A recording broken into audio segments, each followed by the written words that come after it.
You are now listening to the fastest show on iSports Radio. My name is Daryl Kinsey Jr. welcoming you to get on a lap of the extra mile for today, April 27th, 2023. We've got a lot to get to tonight, including an awesome race at Talladega and a not-so-great race in Xfinity at Talladega. We'll talk about that. Frankie Muniz is now your ARCA points leader. That is a sentence we can say now. And to help me talk about all of this, of course, my co-host, Christopher Lehman. How are you doing this evening, Daryl?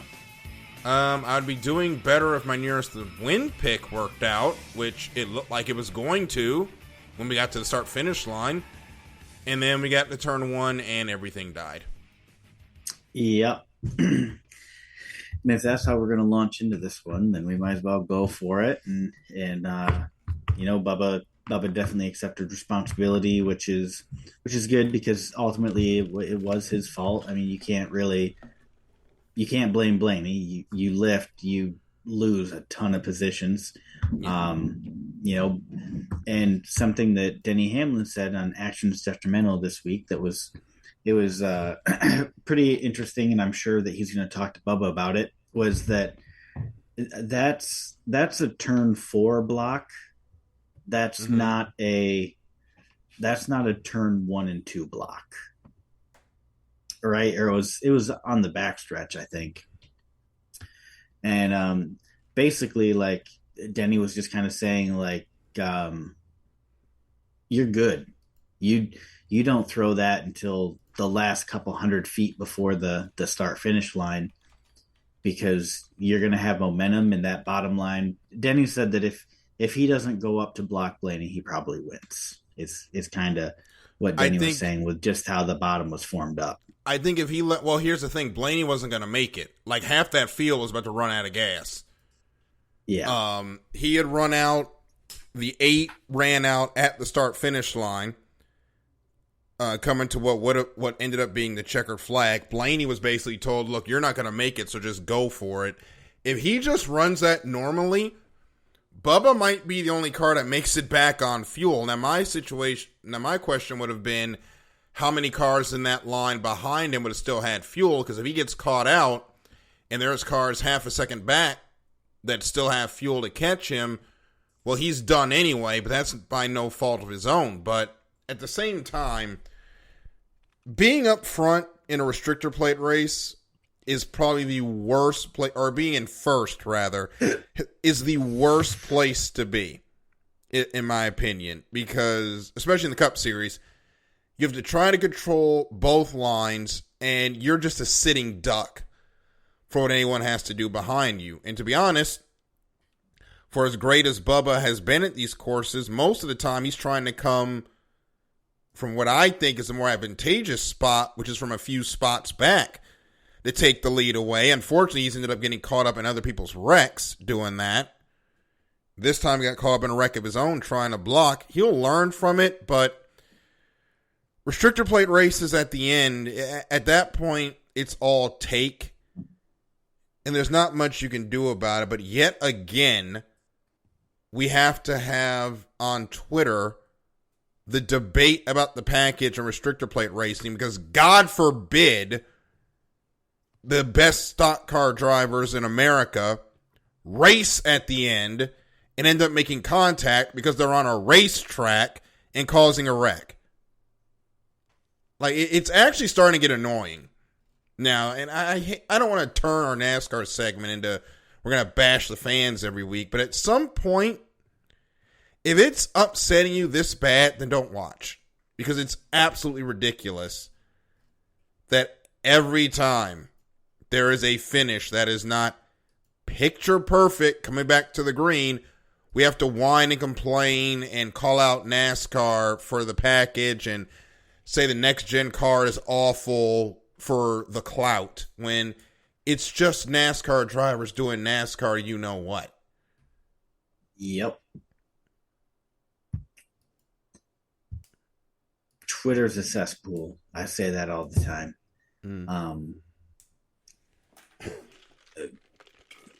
People don't know what they want, and it's not just NASCAR.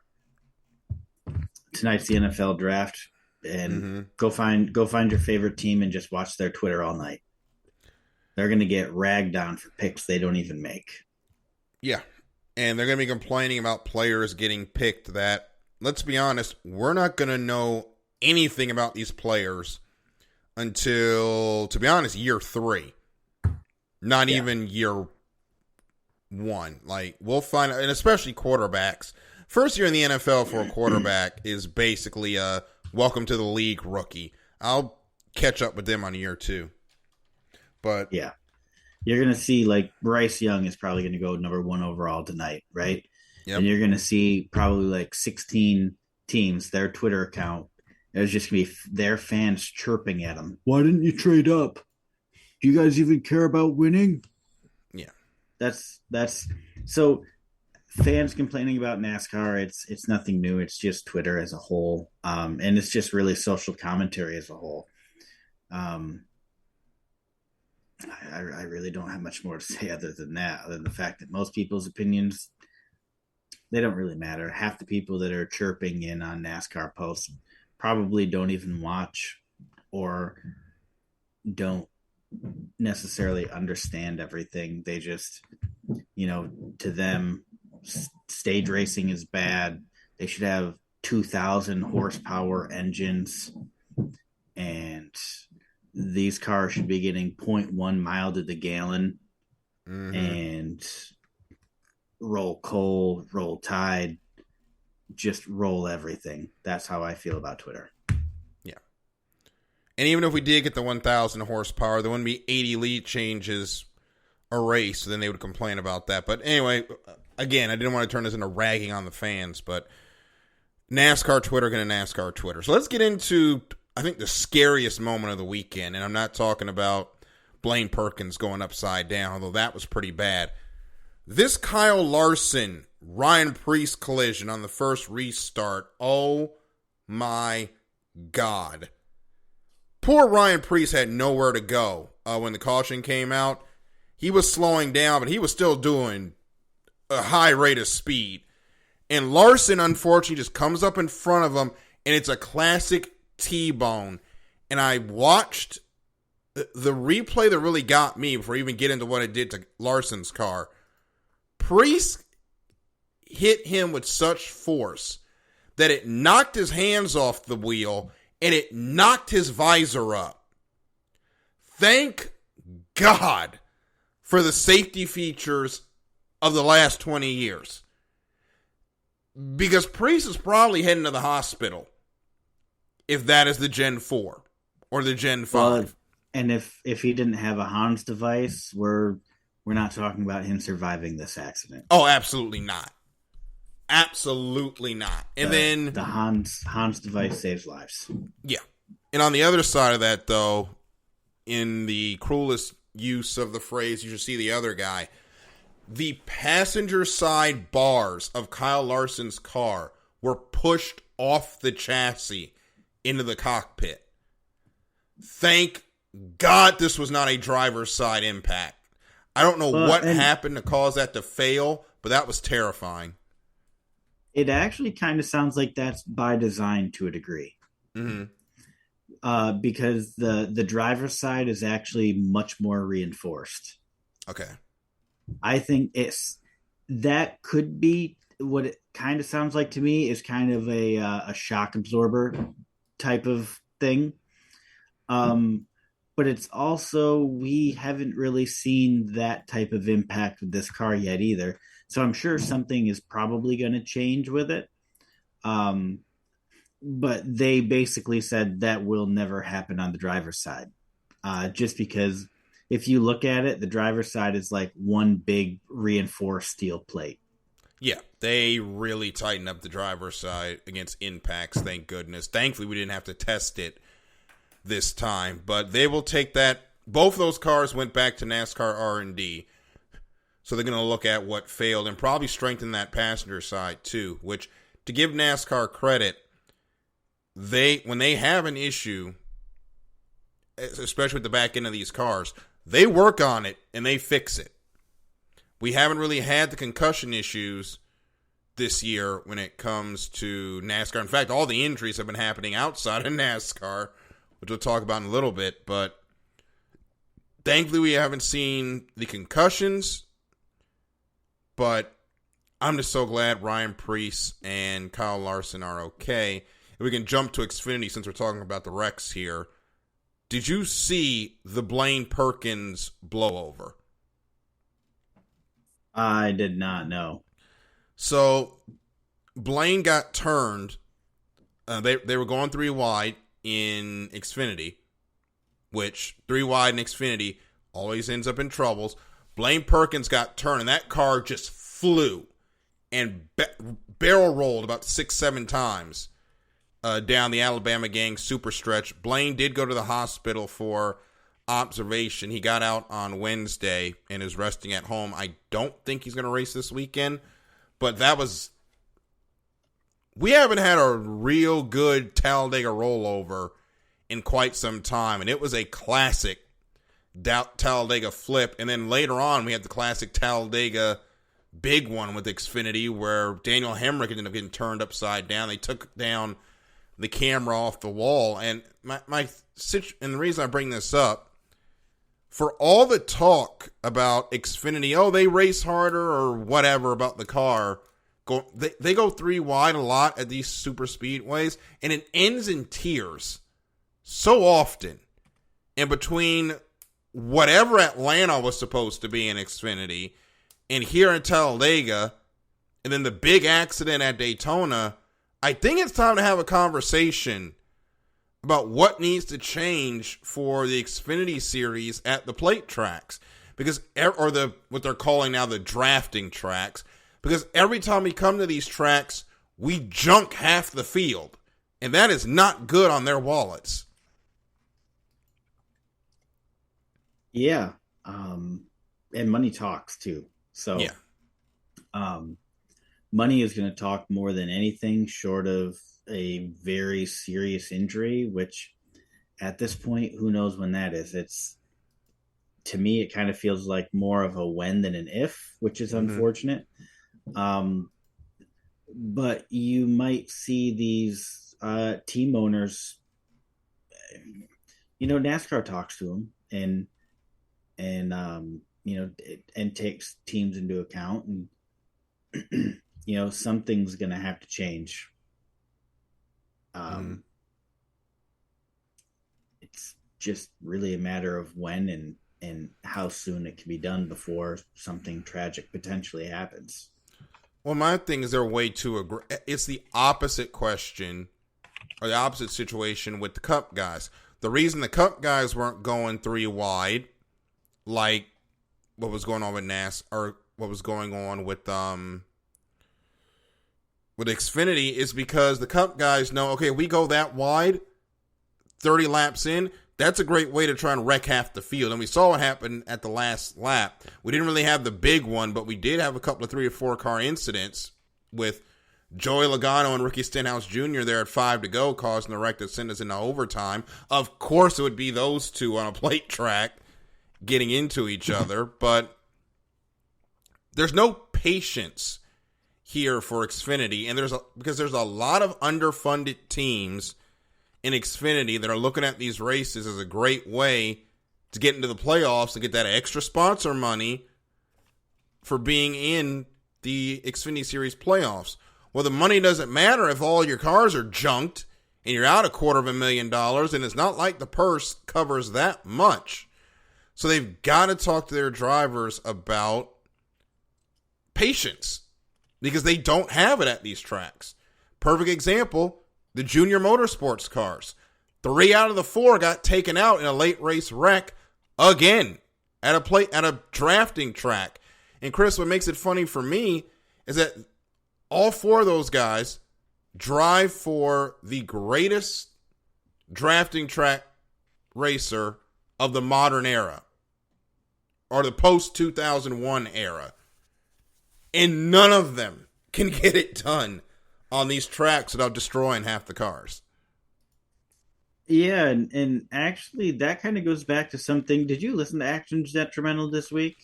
Not this week, but I'll take a listen to it tomorrow. that goes back to Denny Hamlin actually touched on this about how the days of like the Dale Jr. being able to see the air, manipulate the air, and there was just something superhuman about really both Earnhardts when it Mm-hmm. comes uh, to a super speedway. They weren't really called plate tracks way back in the day, um, but those days Denny Hamlin said are kind of gone. Mm-hmm. Um, it's just who has a run now. But Yeah. this the seeing the air and using it to your advantage, he kind of said is just gone. So I think Junior would be good, and I think he would have done a great job mentoring these guys and teaching them how to run the super speedways.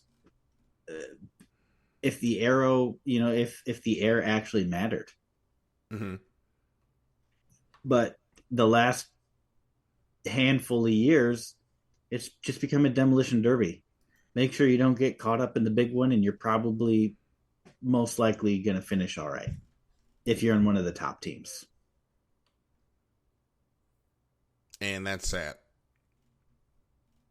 Yeah, I mean they're exciting, but the excitement is really when does the big one happen? The and I shouldn't say that's the excitement because it's not, but the drama of the race. There is no drama until a wreck happens and you're just like, please God, don't let it be, in your case, Bubba, and in my case, Bowman, basically your driver. As Yeah. long as your driver makes it through the big one, that's the big drama of the race. When they started going 3 wide with like 30 to go at the Cup Series track, or no, 20 to go in the Geico 500, which is a Cup Series race, I was sitting there I'm just tense. I'm like, please do not wreck these cars. Please do not let my driver get caught in it. It was so nerve-wracking.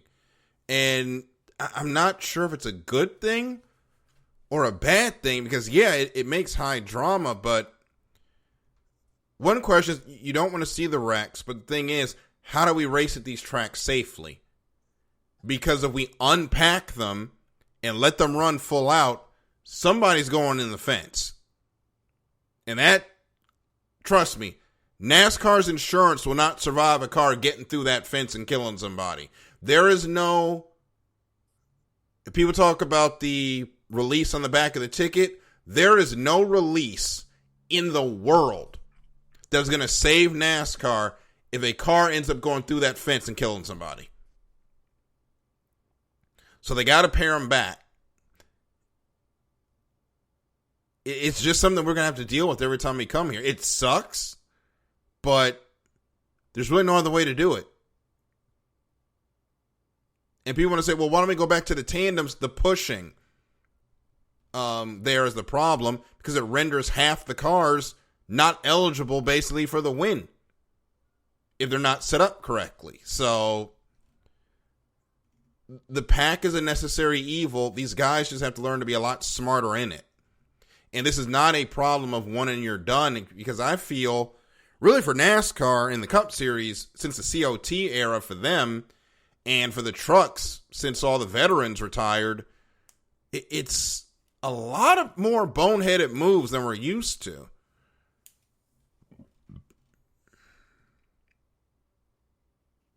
Sorry, I didn't catch the last little bit of like the last 3, 4 sentences you said.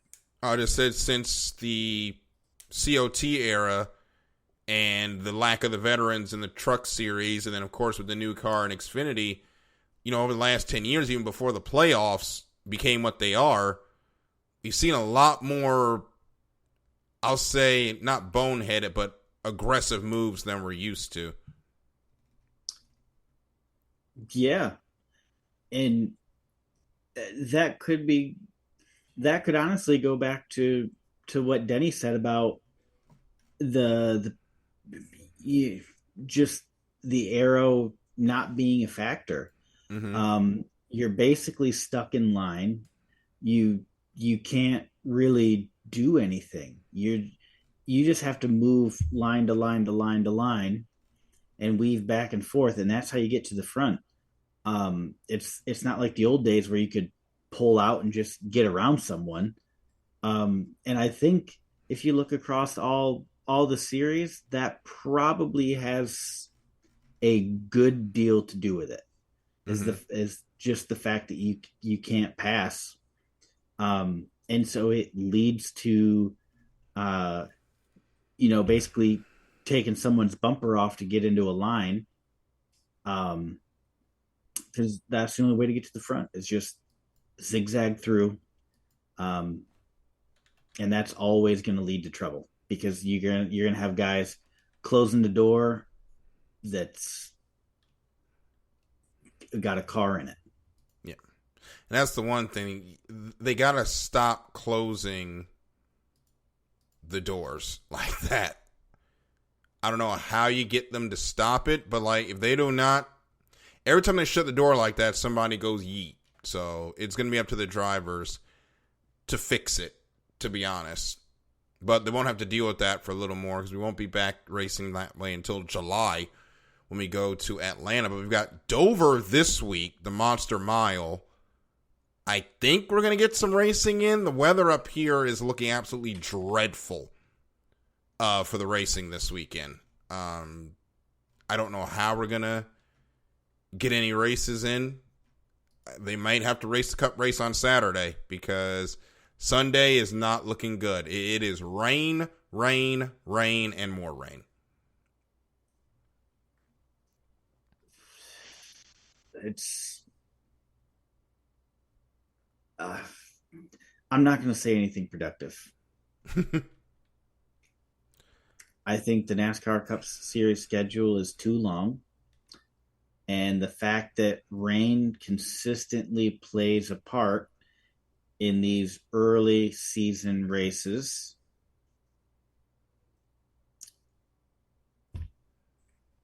I rest my case. I mean, here's what I would do. We got those rain tires supposedly. Let's bolt those on and see what we can do. Here's a perfect test of what the NASCAR rain tire can do. Tell everybody, hey, put the windshield wiper on, put the mud flap on, bolt them rain tires on, and let's go. This is going to be the best time to test it, to be honest. So, let's get it done. But seriously, if they do go racing, the Monster Mile needs no introduction. Self-cleaning racetrack, the entire thing is banked. If you have a car that's loose, you're not going to have a fun time here. Because the weight transfer off turn 4 is either going to sling you around or it's going to sling you into the wall. And either way, you're going to take 2 or 3, 4 people with you. So, with the high probability that there's not going to be any rubber on the track by the time we race Sunday or most likely Monday, it's going to be a challenge for the Cup Series to get around there, which that's one thing we needed at Dover, is to bring the challenge back with the Cup Series car. Yeah, and I think that Dover's put on a pretty good race the last couple times. I thought it's been really, really good the last 2 years that we've had this car. Mm-hmm. I think it's been good. I will say this: it is one of the main racetracks that was saved by the next gen car because especially when they went to the 550, it was on its way out. They were probably going to lose both their dates, but they brought this new car there, and it has been absolutely spectacular. Last year's race I thought was good. I can't wait to see what this year's race is going to be, provided when we race it, which more than likely will be Monday, which I'll actually get to sit and watch it on a Monday this time, but me and Chris will talk about that on a break or after the end of the episode. But it's going to be fun to see them at Dover, and Dover is a special place in my heart because it is the first track where I saw a NASCAR Cup Series race. I was there at that rain-delayed race where Martin Truex Jr. got career win number 1.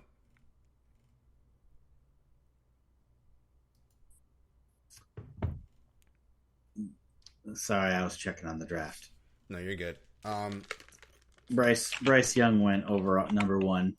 to the Of course he Panthers, did. which was expected. Yeah. I could have told you that. Yeah. I was just saying, at Dover was my first race seeing the Cup Series live, and Martin Truex Jr. actually won that. And the funny thing about that story was we went on the Sunday. It rained most of Sunday, but they got the track completely dry. The flyover happened. They were about to do the anthem. No, they'd done the anthem while it was still raining. So they were getting people in the cars, getting ready to start, and the rain just came bucketing down. And then they had to call it, and we spent 3 hours trying to get out in the parking lot. Yeah. That was not fun. But we went back the next day, had a great time. And I can't wait to one day go back to Dover. It's one of my favorite tracks, probably because, it was the first one I ever saw a Cup Series race at. Although I went to the Xfinity race the year before, sat out there without earplugs. That was a bad idea.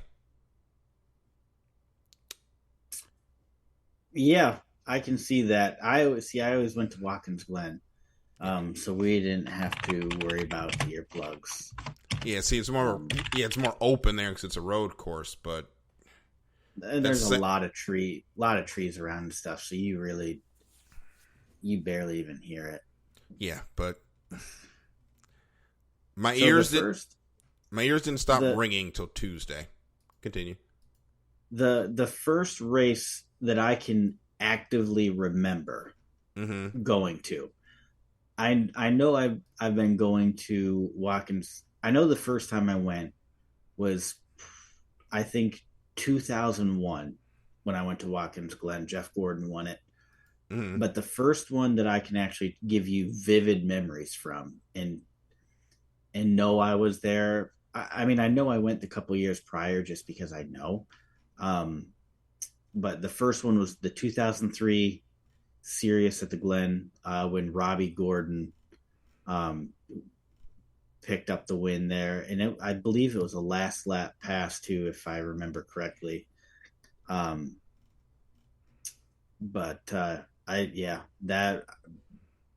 that's the first race I ever went to and that I can remember going to. Like I said, I know I went for 2 or 3 years previous, but I was 9, 10, 11 the first times I went.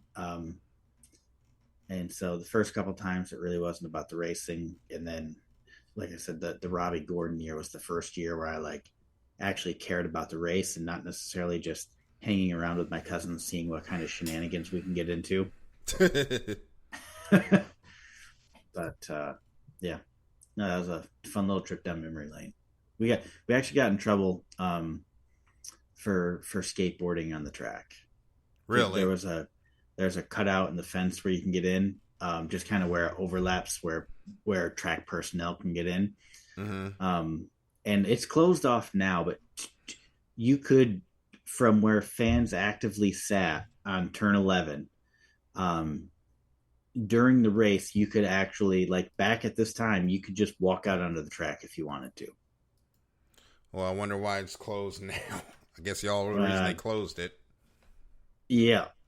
But we got kicked out. It was like 10, 11 o'clock. It probably was later, realistically.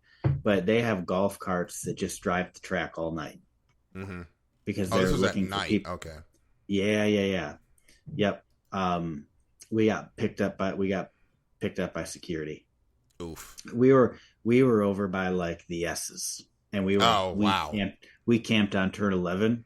Mm-hmm. But they just send go-karts or golf carts, just drive around the track all night patrolling, because it was so easy. There was just open access, but you weren't allowed on the track, so they would have to patrol all night to try to bust people. And I mean, it was justified because there were a lot of people out on that track at night. I can't imagine how many beer cans the crew picked up on Sunday morning, as soon as day broke, because I mean, people were out there drinking, walking the track and stuff, and just simpler times, really. Yeah, You before. you couldn't do that these days. No, absolutely not. And speaking of shenanigans, we got Formula One this weekend. Feels like it's been a while Well, since we've had a Formula One race. Daryl, we can't jump to Formula One yet. We What's up? got one personal tragedy to cover of All mine. right, before we go to Formula One, Alex Bowman not going to be in a cup race for the next 3 to 4 weeks minimum after a fractured vertebrae during a sprint car race he was running on his birthday. Happy birthday, Alex. Josh Berry will be... The big 3-0. Yep. Happy birthday. It's a cracked vertebrae. Josh Berry will be in the 48 for the next 3 to 4 weeks, which he did a great relief stint for Chase Elliott earlier this year. So glad to see him get a second opportunity. Jake Swanson will run Alex Bowman's sprint car during the absence as well. But Chris, Alex, I think he's got some wins already, so it's a good thing he's got those, because that sucks. He does not have any wins. Oh, no, he doesn't. Never mind. But so Dover and Kansas are probably his two best tracks on the schedule. Oof. And it's Dover week. He's also pretty dang good at the Charlotte Oval too. He actually finishes top 5 there like every time. Obviously, Worldwide Technology is a new track. I realistically think we're probably looking at 5 to 6 weeks before he gets back in. Yeah. You can't rush something like that. No. And, I don't think it's a debate worth having today, just because we are trying to stick to our timeline so we can both get out and watch the draft. But there's obviously some renewed talk after Chase Elliott's snowboarding accident this year about what drivers should and should not be allowed to do in terms of extreme sports, so to speak. Mm-hmm. And I am firmly in the camp that you can't control these people's lives. They gotta look. It's not their fault. NASCAR wants to run from February to November. You gotta let them get away from the racetrack somehow, even if it's to another racetrack. Yeah. Yep. Absolutely. I think that, or snowboarding. You're really going to tell these they're drivers. It's not like, how are you going to tell these guys, hey, you can't go snowboarding? Mm-hmm. What the hell? You know what I mean? Tell them they can't drive anymore. Tell Chase Elliott, sorry, you're done flying. Tell anybody, you're done. Anybody that lives on Lake Norman, sell your boat, because you're done doing that too. Get rid of all your vehicles. We're going to send drivers. I mean, where does it end? I mean, they could easily get injured driving to the track on Sunday. There's just not a lot you can do about it, to be honest. These guys are going to be... There's a chance they could get hurt. Yeah. And and to that, I posted on Twitter yesterday, and I think you saw it, Daryl. I think I saw that you liked it. Mm-hmm. Kurt Busch missed half the season last year from an injury sustained inside of a cup car. Yep. Alex Bowman missed 5 weeks of the playoffs, which he was actively in and had to basically resign out of because of a concussion he suffered in a cup car. This cup car, I mean, you are as likely to get hurt in a cup car as you are doing any other sport. Right. Ryan Newman missed the whole season.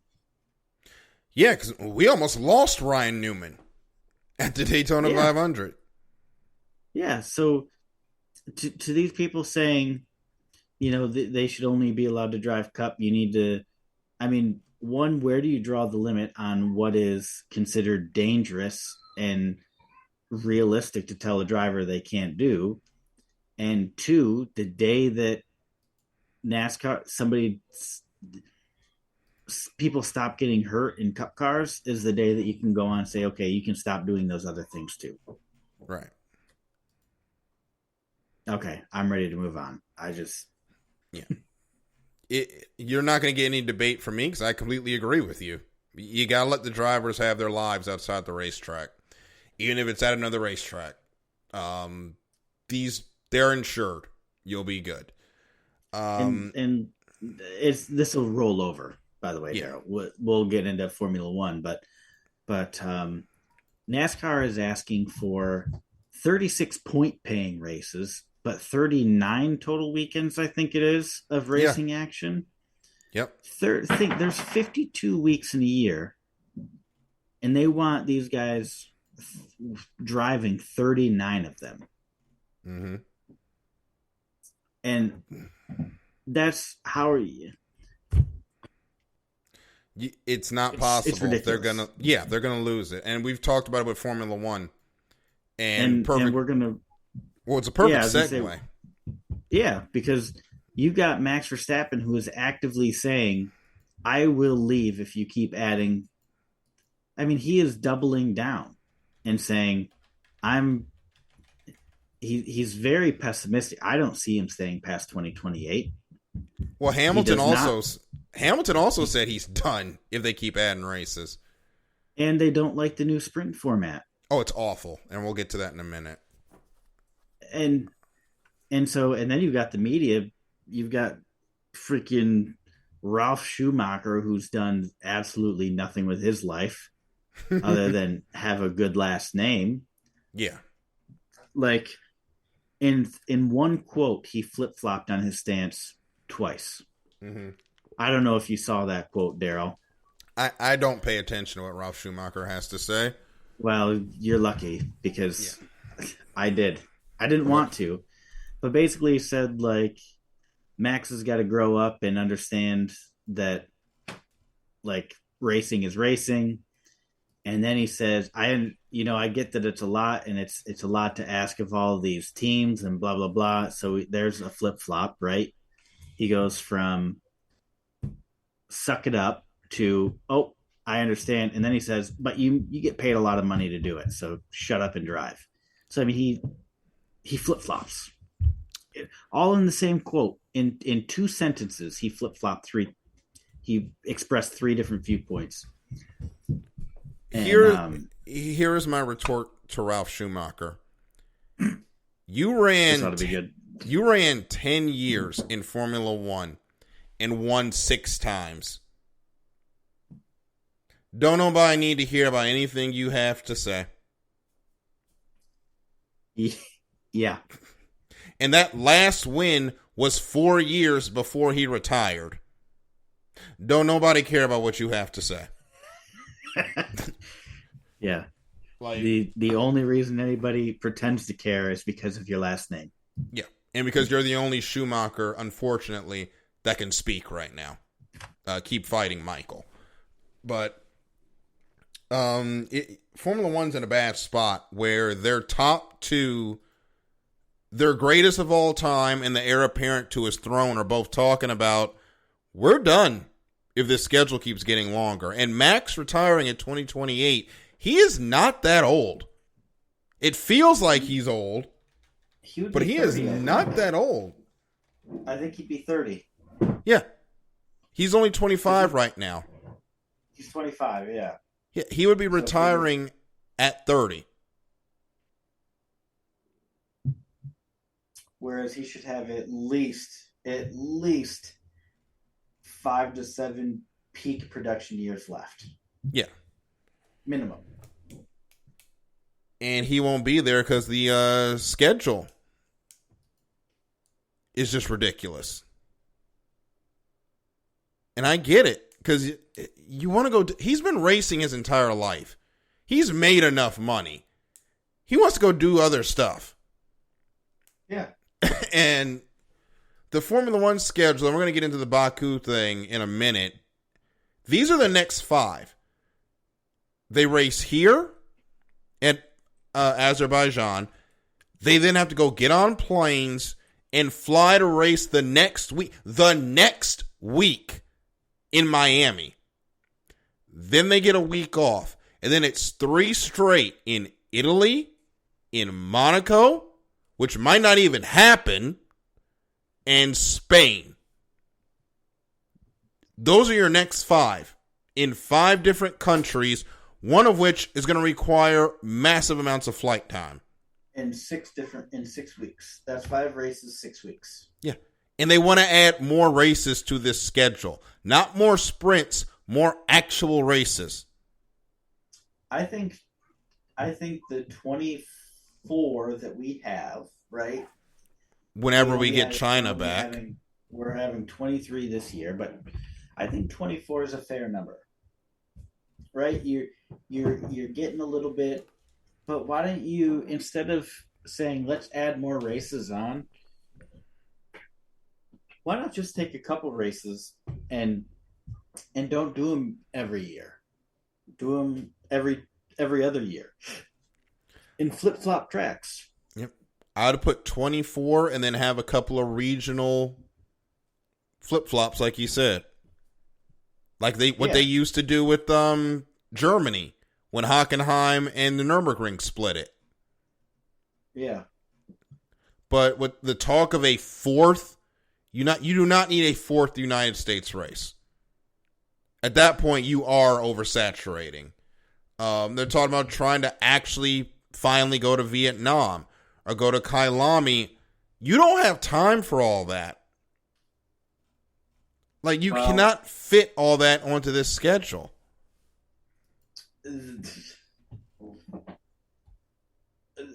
Well, when you figure the fact that they want to get rid of Silverstone, they want to get ridiculous. Rid of Zandvoort. They want to get rid of Zandvoort, which is ridiculous. Spa, they want to get rid of Spa too. Spa, I mean, realistically, Italy doesn't need 2. I mean, I get it, but Imola is not a good track. I don't know why we're there. It was great for the pandemic. It doesn't need to be on the schedule. I mean, Italy just doesn't need 2. No. Stick with Monza. Monza was under threat at one point. Yeah. Which is ridiculous. You're going to kill the Tifosi's race? Are you insane? That is them targeting the 3 biggest demographics in Formula One: the Tifosi, Silverstone, and Zandvoort. Yeah. What? Let's start talking about Austria too. I mean, that's Red Bull's home race. How would you get rid of that? At Red Bull's track, they pay for that place. I know, but if we're going around, let's get rid of the very intense. I mean, the Red Bull Ring, they don't even sell tickets to somebody that doesn't have a Red Bull allegiance. Yeah. The only color at that track is orange. Yep. But it's the same thing with Zandvoort, and they're ready to let that go. I don't get the thinking of the Formula One bosses on the schedule. And Stefano Domenicali is getting as bad as Bernie Ecclestone was at the end. He might be getting worse because this is just the beginning. Yeah. I don't Bernie know. Went off his rocker at the end. Yeah, I will say that. Bernie did build the sport into a juggernaut before he lost it. This guy is just, they're going to run it into the ground if He's they keep it up. Undoing everything. All the gains that they've made over the last 5 years, he's undoing. Yep. And while we're talking about it, because we do want to get you guys out of here so you can listen to the draft if you're watching live. The sprint format this weekend, they're going to have one practice session on Friday, and then they're going to have the qualifying for the race on Sunday. Then on Saturday, they're going to have qualifying for the sprint, followed by the actual sprint race. So we'll have 2 races this weekend. So we have now diminished the importance of the Sunday race because we're now going to have a Formula One B main, I guess is what I'll call it. And they've made it so that it doesn't affect the qualifying for Sunday. They're trying to get these guys to be more aggressive, but I think they're going to get even more conservative because who's going to get out there and run in a race that doesn't matter for the grand scheme of things. Yeah, it's a couple of extra points, but 25 is on Sunday.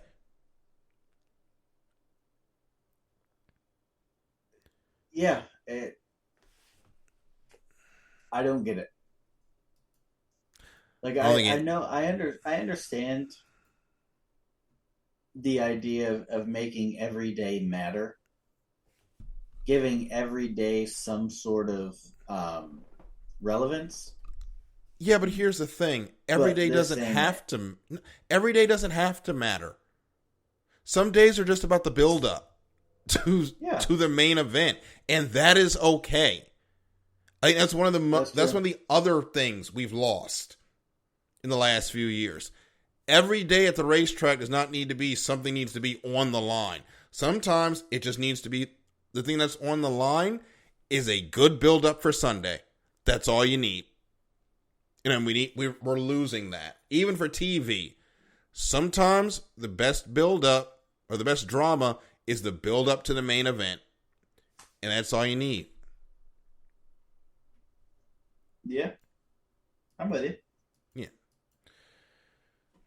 So going into this race, obviously looking at it, it is a Red Bull race to lose. However, Ferrari and Mercedes probably bringing massive upgrades this week. I know Mercedes is probably going to bring a big pair, and it's going to be your first chance to see what did they accomplish over the spring break and how closer did they get to Red Bull. Because right now, there's still time, obviously with the 24-race schedule, but they've got to get on that horse about nowish if they want to get caught up. Because I don't think you can get to Austria continuing to bleed points like this and think you're going to have a massive comeback and win the championship.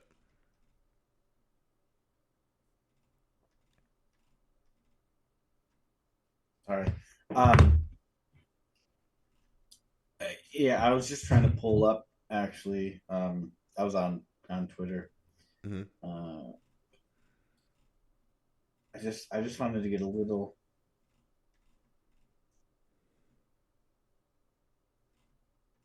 So, in Baku, we are seeing new side pods out of Red Bull. Mm-hmm. And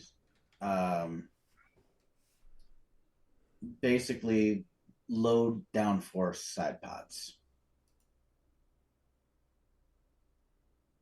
Because this is going to be a high-speed track, so it's going to be interesting to see how much raw speed they've got. This might be the first time we see that car truly unleashed. If you're on Twitter right now, Daryl, go to Engine Mode 11, and he retweeted it 6 hours ago, and you can actually see the difference in the side pods between Australia and Baku.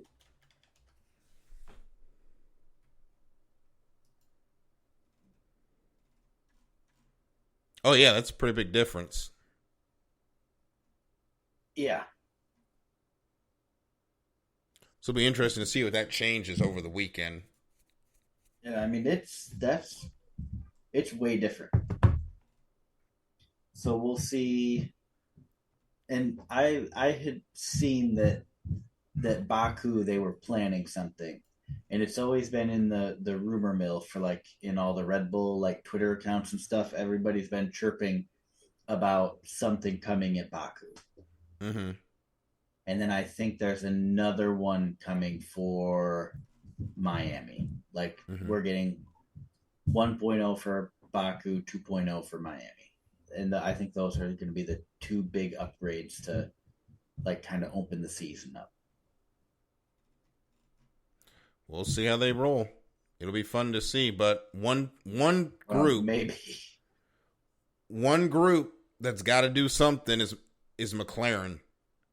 They've looked awful. They've got to show some sort of life, or they are done. Unlikely they will. Yeah, their problem starts right up at the top. Yeah. And before we get out of here and do nearest the win, we are going to Alabama this weekend in Indycar, which will probably be the only race in the United States as far as the big three that gets done due to just the weather. The Children's of Alabama Grand Prix. This is a fun track.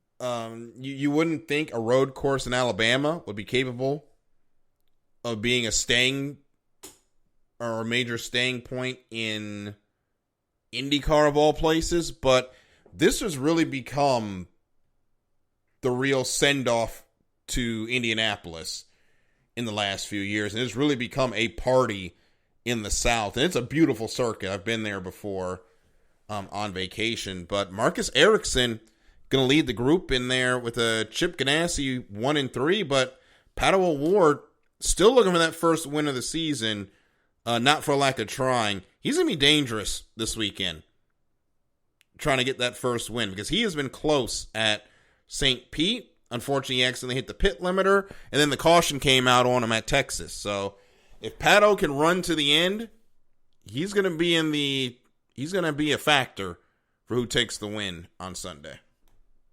Yeah, and he won here 2 years ago, I believe it was. I'm just validating that quick. Yes, 2 years.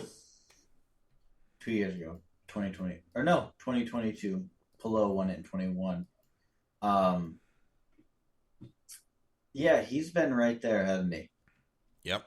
You just have a couple things that don't go your way, and that's all it takes. We'll see. I picked him last week at, I picked him at Long Beach, and it did not go so well for me. Actually, Matt White and Larry B took him, and we it was a bad week for the three of us. Yeah.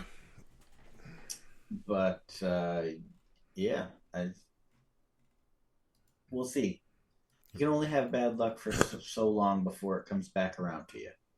Yeah. So we'll see if the racing gods make it right with him this week, or if he's just got to wait a little bit longer. You can watch it. I'm sure he'd trade a win this weekend for one on the 28th when we go to Indianapolis.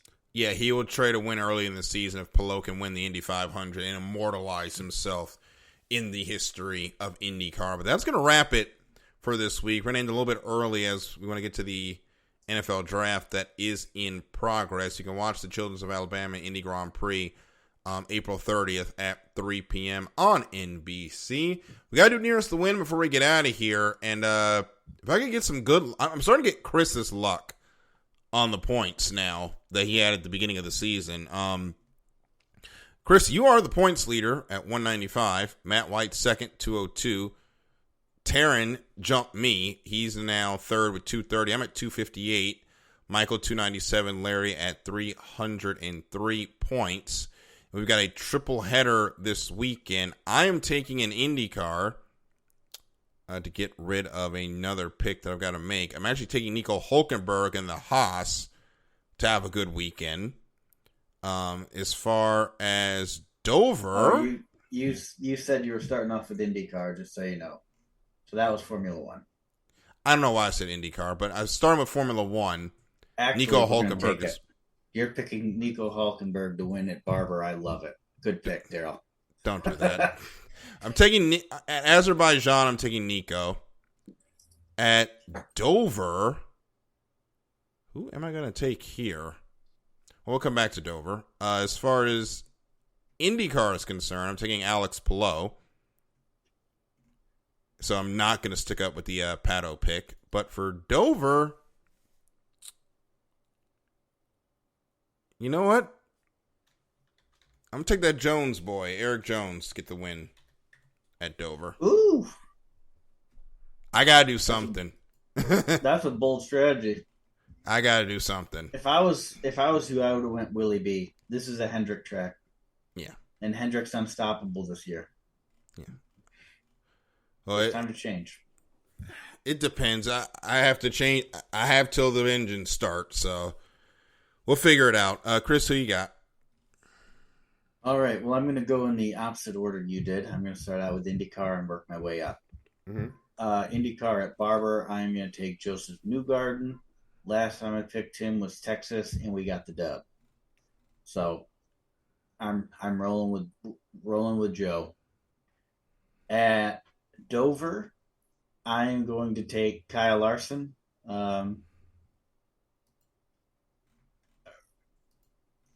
I was originally going to take Bowman here, just because this is his favorite track.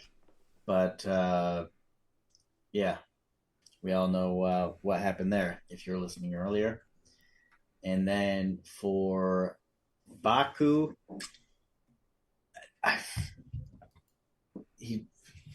they really got screwed in Australia.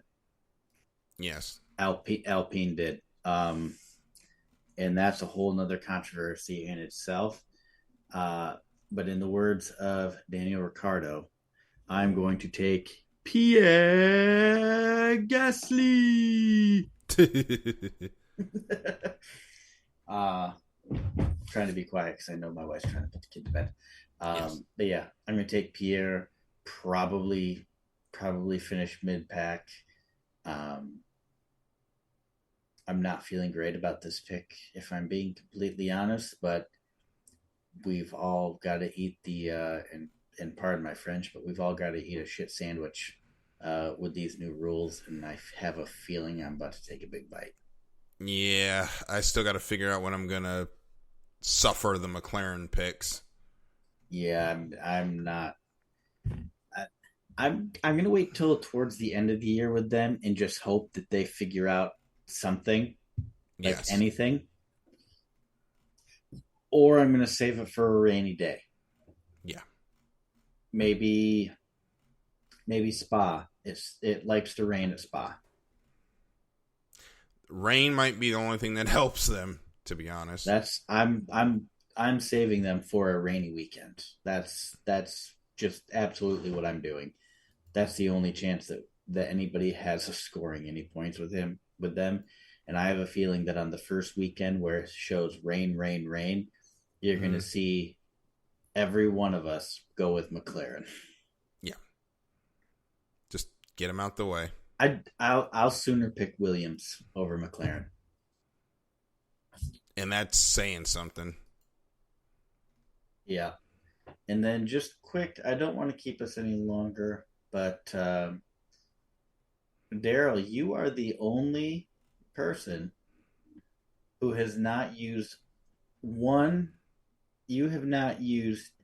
any of your Red Bull, Ferrari, or McLaren picks yet this year. Yeah, I was saving them for the end of the season when I might need them. I might need to fix that strategy. Taryn has used one of each. Mm-hmm. This being the top three from last year: Ferrari, Mercedes, and Red Bull.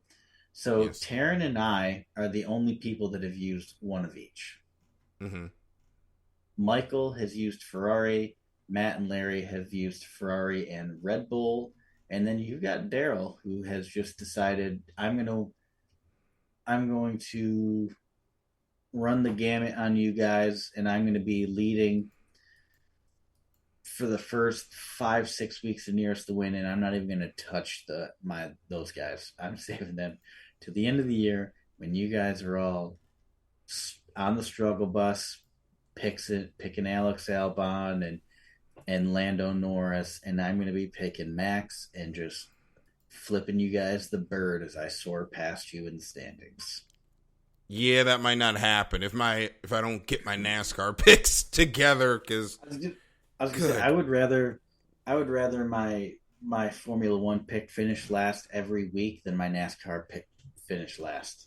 Yeah, I haven't had my highest finish in the last 1, 2, 3, 4, 5, 6 races is chasing 10th. Everybody else has been outside the top 20. So that's been my luck. But we're going to get ready to get out of here. It's going to be a much shorter run up to the exit. Make sure you follow us on Twitter. I'm at DKJunior12. Chris is at Fiji Sims. And make sure you keep it locked to the iSports Radio social media pages on Facebook, Instagram, and Twitter for more information on when we and other shows are going live. So for Chris, I'm Daryl. This has been The Extra Mile. We will see you at the next green flag. Good night, everybody.